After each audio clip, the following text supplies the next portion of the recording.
رمضان أهلا بك رمضان نرقى بك رمضان عدت لنا 40 حدیث نبوی در فضیلت رمضان.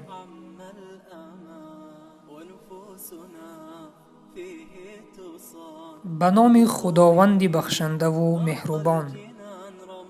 از ابوذر خداوند از او راضی باد روایت است که فرمود: گفتم ای رسول خدا، مرا از شب قدر خبر ده که در ماه رمضان است یا در غیر آن. پیامبر صلی الله علیه و سلم گفت بلکه آن در رمضان است. گفتم ای رسول خدا، آیا شب قدر با پیامبران است و چون وفات کنند شب قدر نیز برداشته می شود یا تا روز قیامت باقی می ماند؟ گفت بلکه تا روز قیامت باقی می ماند. گفتم در کدام وقت رمضان است؟ گفت شب قدر را در دهه اول و آخر آن جستجو نمایید. بعد از آن پیامبر صلی الله علیه و سلم سخنهای گفت و سپس وقت را غنیمت دریافتم و گفتم ای رسول خدا، سوگند می دهم مرا خبر کن که قدر در کدام دهه رمضان است. سپس پیامبر صلی الله علیه و سلم بر من غضب سخت کرد که مثل آن پیشتر و بعد آن غضب نکرده بود و او صلی الله علیه و سلم گفت اگر خداوند خواهد شما را از آن خبر می دهد. شما قدر را در هفته آخر رمضان جستجو نمایید.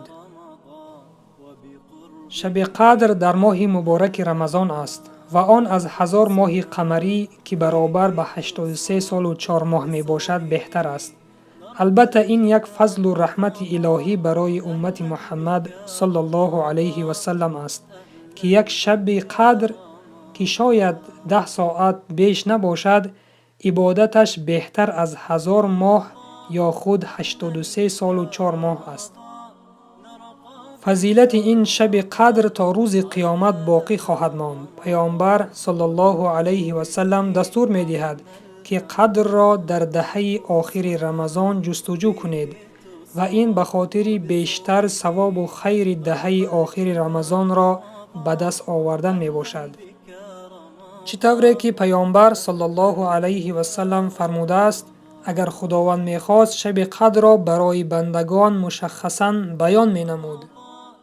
حکمت مشخص نکردن شب قدر در آن است که روزداران 10 شب آخر را با طاعت و عبادت سپری نمایند و ثواب بیشتر به دست آورند، ولی با دلالت‌های حدیث‌های دیگر شب قدر را شب 27 ماه شریف رمضان گفتند.